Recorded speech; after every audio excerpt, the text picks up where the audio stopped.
ऐसा कहा गया कि 400 पार।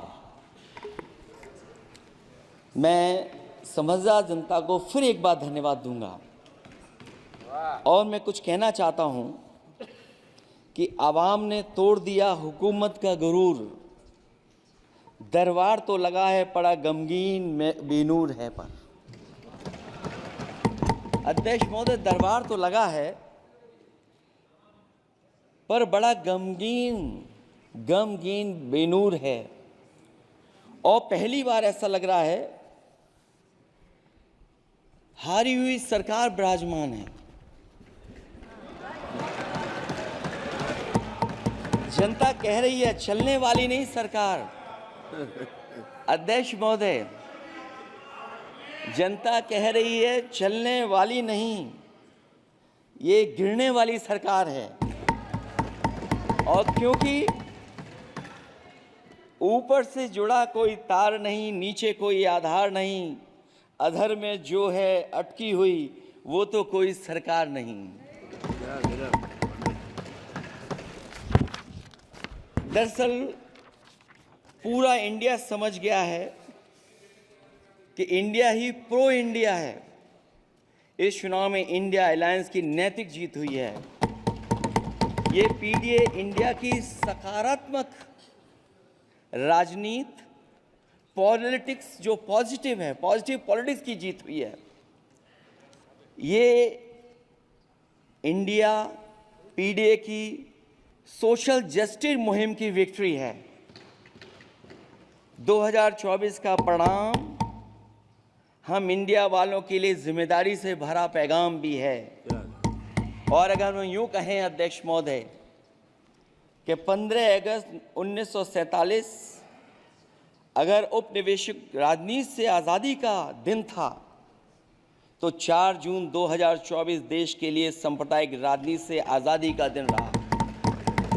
ये सांप्रदायिक राजनीति के अंत और सामुदायिक राजनीति की शुरुआत है। जहां सांप्रदायिक राजनीति का अंत हुआ है वहीं सामुदायिक राजनीति की शुरुआत हुई है। सबसे अच्छी बात हुई ये है कि इस चुनाव में सांप्रदायिक राजनीति की हमेशा के लिए हार हो गई है। अध्यक्ष महोदय, कहने को सरकार ये कहती है कि ये 5th लार्जेस्ट इकोनॉमी बन गई है और जीडीपी के मामले में 5th वर्ल्ड की इकोनॉमी बन गई है।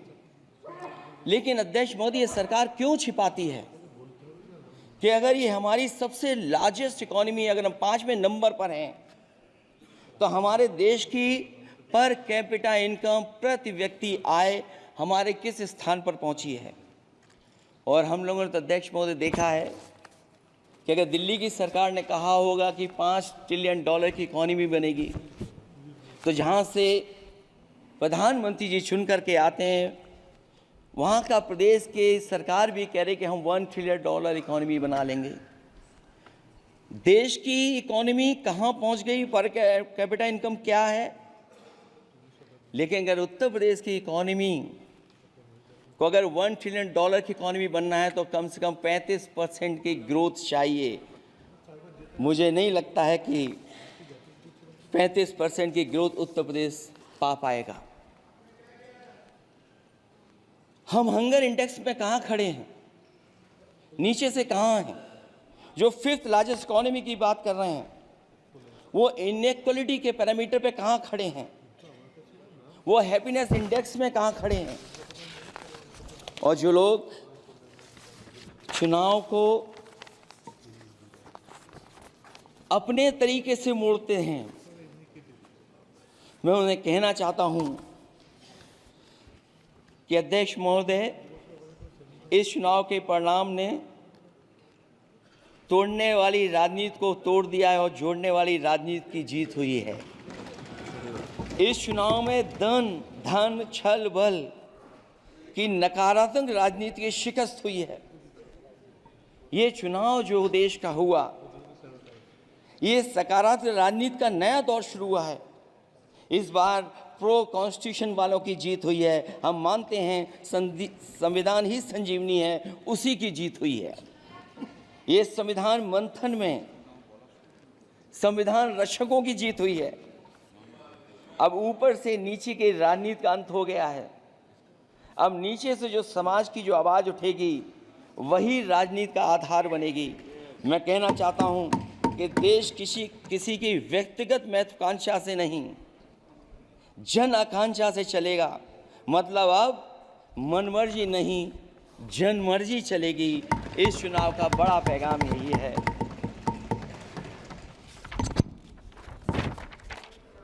अध्यक्ष महोदय, बहुत सी बातें हुई हैं। अगर उत्तर प्रदेश की बात न हो, क्योंकि अध्यक्ष महोदय सबसे बड़ा प्रदेश जहाँ है, उसने हर बार दूसरे दल को समर्थन देकर के सरकार बनाई। मैं उन्हीं लोगों से कहना चाहता हूँ कि लोग क्यूटो की फोटो लेकर बनारस की गलियों से लेकर के गंगा जी तक ढूंढ रहे हैं। उनको लगता है जिस दिन माँ गंगा साफ हो जाएंगी, शायद उस दिन कहीं क्यूटो उसकी गोद में कहीं मिल जाएगा। बनारसी लोग चाहते हैं कि कोई गंगा जी के भी तल में उतरकर उसका दर्द भी जाने। उत्तर प्रदेश की जनता का बस यही आग्रह है कि जिस गंगा जल को हाथ में लेकर सच कहने की कसम खाई जाती है, कम से कम उस गंगा जल से तो झूठ ना बोला जाए।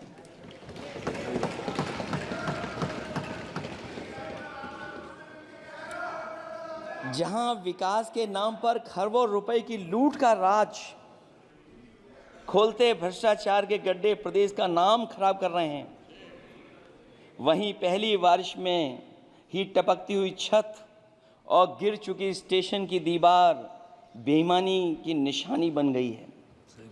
अध्यक्ष महोदय, विकास का ढिढोरा पीटने वाले इस विनाश की जिम्मेदारी कब लेंगे? और रही सच्चे विकास की बात, तो हमने जो सड़क बनाई उस पर हवाई जहाज उतरे थे और उत्तर प्रदेश की मुख्य नगरी में सड़कों पर नाव उतरी हैं, और अभी बारिश और हो जाएगी तो नाव से भी चलना पड़ेगा।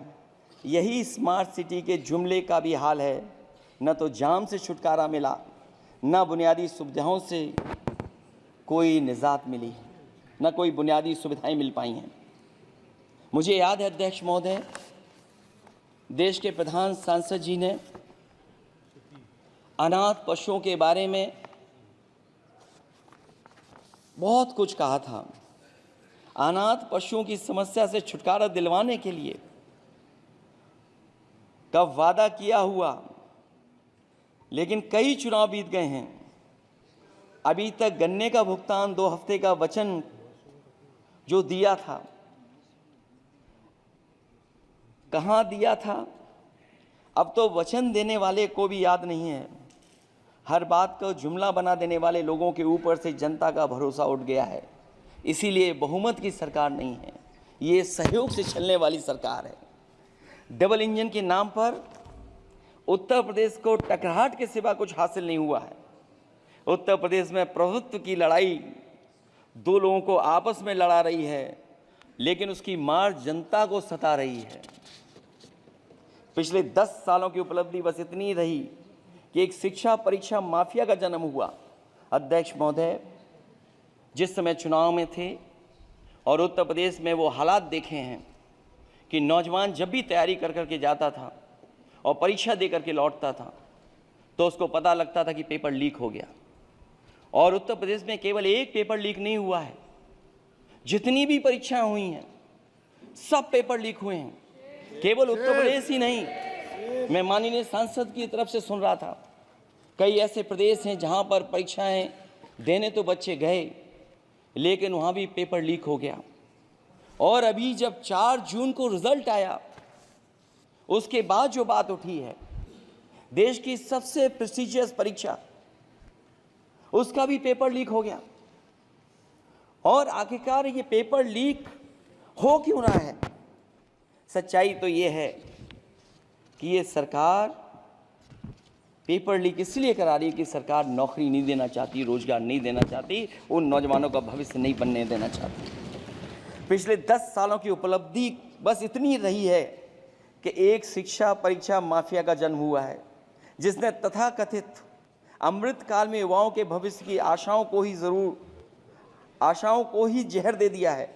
जो सरकार उम्मीद को मार दे, वह तो वर्तमान को सुधार सकती है, न भविष्य को संभाल सकती है। सरकार आशा का प्रतीक होनी चाहिए, निराशा का नहीं। जनता चाहती कि हर समस्या के लिए बीते कल को जिम्मेदार ठहराने के बहाने को सरकार छोड़े और आने वाले कल की बात करे। अगले 1000 साल के झूठे सपने दिखाने वाले अगले महीने होने वाली परीक्षाओं के लीक न होने की गारंटी कब लेंगे?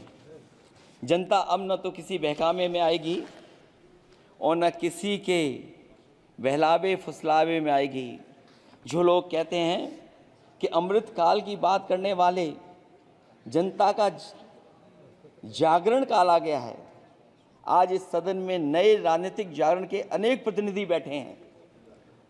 अब जब बात होगी तो सच्ची बात होगी और जनता को पूरी सच्चाई के साथ हम लोग अपनी जिम्मेदारी के साथ बात रखेंगे।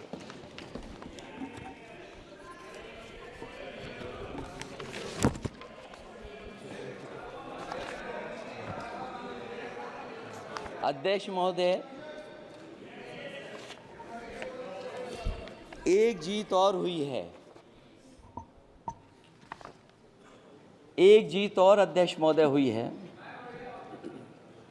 मैं जानता हूं सत्ता पक्ष बैठे वाले लोग समझ गए होंगे। अयोध्या की जीत भारत के परिपक्व मतदाता की लोकतांत्रिक समझ की जीत है और हम तो अध्यक्ष महोदय यही सुनते आए हैं, होए वही जो राम रची राखा। यह है उसका फैसला। अध्यक्ष महोदय, होई वही जो राम रची राखा, यह है उसका फैसला जिसकी लाठी में नहीं होती आवाज। जो करते थे किसी को लाने का दावा, वो हैं खुद किसी के सहारे के लाचार।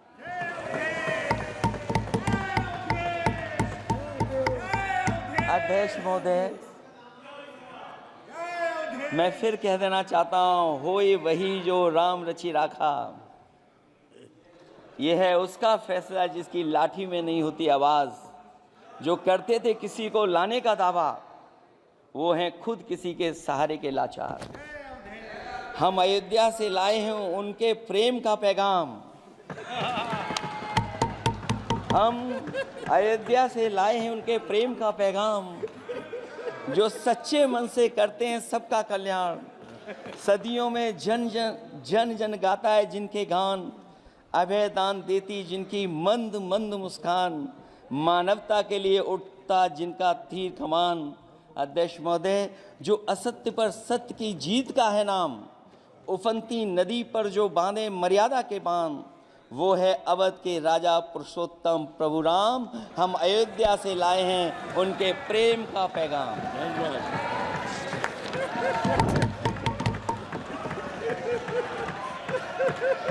अध्यक्ष महोदय,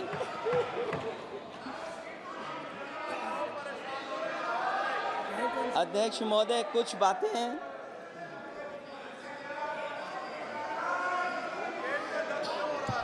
अध्यक्ष महोदय, कुछ बातें समय और काल से परे होती हैं। इसलिए आज यहाँ उत्तर प्रदेश के सदन में पढ़ा गया एक शेर याद आ गया, जो तब सही था अब और सही साबित हो रहा है। इजाजत हो अध्यक्ष जी तो मैं अर्ज करूं। हजूरे आला आज तक खामोश बैठे इसी गम में, हजूरे आला आज तक खामोश बैठे हैं इसी गम में, महफिल लूट ले गया कोई जबकि सजाई हमने। योगी जी के लिए, योगी जी के लिए।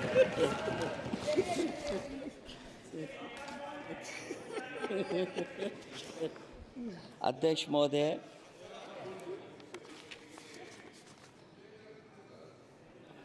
मैं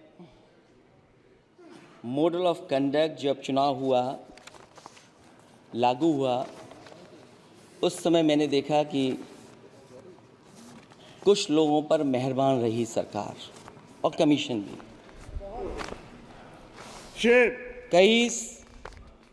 मैं बहुत डिटेल में नहीं जाना चाहता हूं अध्यक्ष महोदय, लेकिन कहीं ना कहीं प्रश्न उस संस्था पे भी लगा है, और अगर उस संस्था पर प्रश्न लगा है तो लगाने वाली सरकार की वजह से लगा है। इसलिए अगर निष्पक्ष होगी वो संस्था तो न केवल हमारा लोकतंत्र स्वस्थ होगा, बल्कि हमारे लोकतंत्र और मजबूत दुनिया में दिखाई देगा। अध्यक्ष महोदय, ईवीएम पे मुझे कल भी भरोसा नहीं था, आज भी नहीं भरोसा। मैं 80 के 80 सीट जीत जाऊं तब भी नहीं भरोसा। और मैंने अपने चुनाव में कहा था अध्यक्ष महोदय कि ईवीएम से जीत करके ईवीएम हटाने का काम करेंगे। न ईवीएम का मुद्दा मरा है, न जाएगा खत्म। जब तक ईवीएम नहीं हटेगी हम समाजवादी लोग उस बात पर अड़ग रहेंगे। उत्तर प्रदेश अध्यक्ष महोदय वो प्रदेश है जिसने सरकार बीजेपी की बनवाई, एक बार नहीं 2 बार बनवाई, और उसी उत्तर प्रदेश के साथ कितना बड़ा भेदभाव, उत्तर प्रदेश के साथ बड़ा भेदभाव। मुझे याद है वो दिन जब प्रधानमंत्री जी एयरफोर्स के सबसे भारी वाहन हवाई जहाज से उतरे थे सड़क पर।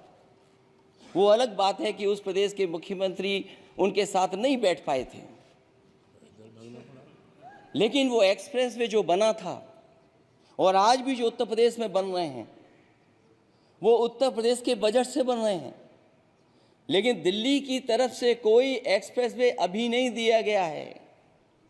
न केवल इंफ्रास्ट्रक्चर में भेदभाव हुआ है, बल्कि हमें याद है कि प्रधानमंत्री जी ने बड़े पैमाने पे गांव गोद लिए थे। और सोचिए, अगर देश के प्रधान सांसद अगर किसी गांव को गोद ले लें और उस गांव की तस्वीर न बदले, तो शायद मैं नहीं समझता हूं कि किसी गांव की तस्वीर 10 साल में बदली होगी। मुझे वो गांव जिसको उन्होंने गोद लिया, जो प्रधानमंत्री जी की आदर्श योजना थी उसके तहत जो गोद लिया गया था गांव, वो 5 वर्ष पहले खूब शोर हुआ था कि बनारस शहर की तरह डोमरी में चमचमाने लगेगा एक गांव। हकीकत में कुछ नहीं हुआ। उसकी दुर्दशा वैसी की वैसी है, जैसे था गांव वैसा ही का वैसा है। टूटी सड़कें, कच्ची पगडंडियां, उखड़े और टूटे हुए ईंट के खंजे, बदहाल हैंडपंप, पावरलूम और पंखे के जाली के कारखाने को आखिर कब तक रफ्तार मिलेगी जो उस गांव में काम होता था, लोग करते थे। खाली पड़े रसोई गैस के सिलेंडर, अंधाधुंध बिजली कटौती के बीच इस गांव के लोगों को हर सुबह मजदूरी की कभी ना खत्म होने वाली तलाश आखिर कब पूरी होगी। तो सोचिए, एक गांव की तस्वीर ये है। जो गांव कभी गोद लिया गया था उस गांव की भी तस्वीर नहीं सुधर पाई है। जो भाजपा के स्मार्ट सिटी के झूठे सपने में गांव के लिए कोई जगह नहीं है। अपने गांव गोद लेने की जो बात कही थी, क्या वो भी जुमला था अध्यक्ष जी? पता नहीं जिस गांव को गोद लिया था उसका नाम भी किसी को याद है कि नहीं। मैं नाम पूछ करके किसी को शर्मिंदा नहीं करूंगा, क्योंकि अगर नाम याद है तो ये तो और भी बुरी बात है कि अपने नाम याद रखने के बावजूद भी कुछ नहीं किया।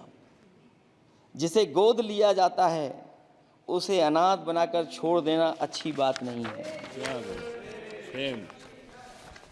और अगर तस्वीर अध्यक्ष महोदय बदली हो 10 साल में उन तमाम गोद लिए हुए गांवों की, तो मैं सत्ता पक्ष के लोगों से कहूँगा ज़रूर इस सदन में बात रखें, ज़रूर बताएं आप। जो बात कभी अध्यक्ष महोदय कास्ट सेंसस की उठी थी, हम उस कास्ट सेंसस के पक्ष में हैं कि बिना कास्ट सेंसस के सामाजिक न्याय संभव नहीं है, सबको हक दिला पाना मुश्किल है।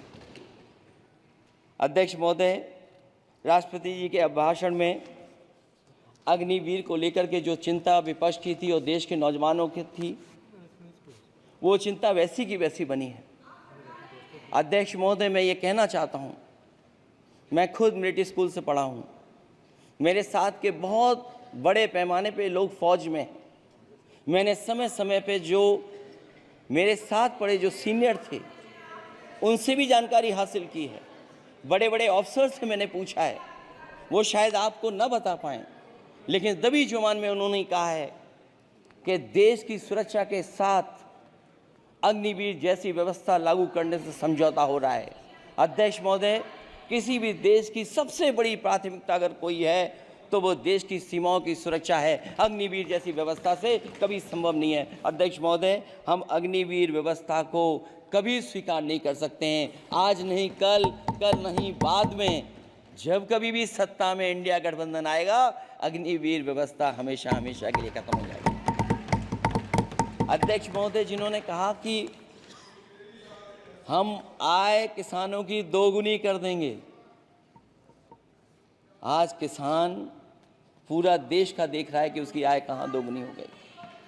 और जिस तरह महंगाई बढ़ी है, सरकार बताए कि महंगाई इस बढ़ने पे उसकी आय कितनी होनी चाहिए। और जो इंफ्रास्ट्रक्चर की बड़ी बड़ी बातें की गई थी कि एमएसपी लागू करने के लिए एग्रीकल्चर सेक्टर का इंफ्रास्ट्रक्चर तैयार होगा, लेकिन जहाँ तक मैंने उत्तर प्रदेश में देखा है, अगर इस सरकार में एक भी नई मंडी बनी हो तो मुझे सरकार बता दे। अध्यक्ष महोदय, जो इंफ्रास्ट्रक्चर एग्रीकल्चर सेक्टर में बनाने की बड़ी बात कही थी, अगर सरकार की तरफ से एक भी मंडी 10 साल में बनी हो तो ज़रूर सरकार बताए। जो सरकार मंडी नहीं बना सकती है उस पर एमएसपी का भरोसा कैसे कर सकते हैं, जिन्होंने एमएसपी का भरोसा दिलाया था।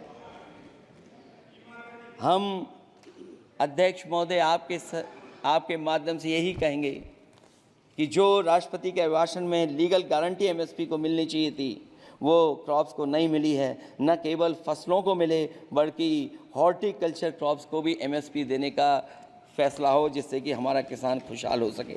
साथ ही साथ ओपीएस की बात अभिभाषण में नहीं आई है। ओल्ड पेंशन स्कीम लागू हो, जिससे हमारे तमाम सरकारी कर्मचारियों का भविष्य बन सके। और देश की एक बड़ी आबादी, जहाँ से मैं चुन करके आता हूँ, उत्तर प्रदेश, जहाँ बुनकर, न केवल उत्तर प्रदेश बल्कि देश के कोने कोने में बुनकर समाज के लोग बड़े पैमाने पर रह रहे हैं, लेकिन बुनकरों को जो सुविधाएं मिलनी चाहिए वो भी इस सरकार में नहीं मिल पा रही हैं। जो प्रदेश सरकारों ने कभी बुनकरों के लिए योजनाएं चलाई थीं, वो भी अध्यक्ष महोदय बंद कर दी हैं। मैं अंत में इतना ही कहना चाहूँगा कि इस सरकार ने नौजवानों को नौकरी नहीं दी है, नौकरी और रोजगार उनसे छीने हैं, बहुत नौकरी छीनी है। इसलिए मैं कहना चाहता हूं अध्यक्ष जी, इसलिए मैं कहूँगा कि आपके राज में न नौकरी की उम्मीद है न रोजगार, क्योंकि आपने छोटे कारोबारी तक को इतना छोटा बना दिया है कि न तो वो अपना पेट भर सकता है, न किसी को नौकरी पर रख सकता है। जो कुछ पद निकलते भी हैं तो उन पर लेटरल एंट्री के नाम से पिछले दरवाजे से कुछ खास संगी साथियों को रख लिया जाता है। आरक्षण का हक नॉट फाउंड सुटेबल के नाम पर हड़पा जा रहा है। और अध्यक्ष महोदय, आरक्षण के साथ इतनी खिलवाड़ किसी सरकार ने नहीं की होगी जितनी खिलवाड़ इस सरकार ने की है। जहां सरकारी नौकरियां नहीं दी जा रही हैं, और सरकारी नौकरियां इसलिए नहीं दी जा रही हैं क्योंकि उन्हें आरक्षण देना पड़ेगा। जिस प्रदेश से मैं आता हूं वहाँ सबसे बड़े पैमाने पे नौजवान बेरोजगार है, और पिछले 10 साल में जो पेपर उन्होंने लीक कराए हैं वो इसीलिए कराए हैं क्योंकि नौकरी ना देनी पड़े, और अगर नौकरी देनी पड़ेगी तो उन्हें आरक्षण भी देना पड़ेगा। ये जानबूझ करके सरकार नौकरी और आरक्षण के साथ खिलवाड़ कर रही है।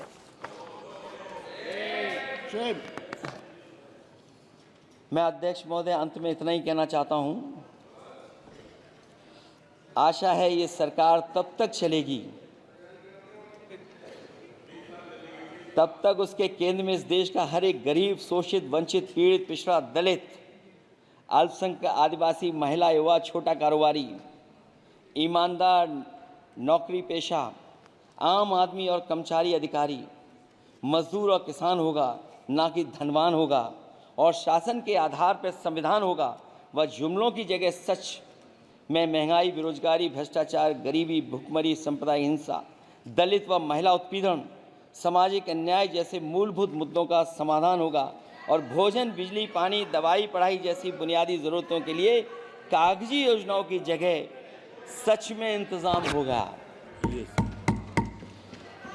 मैं एक बार फिर उत्तर प्रदेश की समझदार जनता द्वारा सबसे बड़ी पार्टी चुने जाने के साथ साथ इंडिया गठबंधन समाजवादी पार्टी या कांग्रेस को सबसे ज़्यादा सीटें जिताई, उसके लिए मैं उत्तर प्रदेश की जनता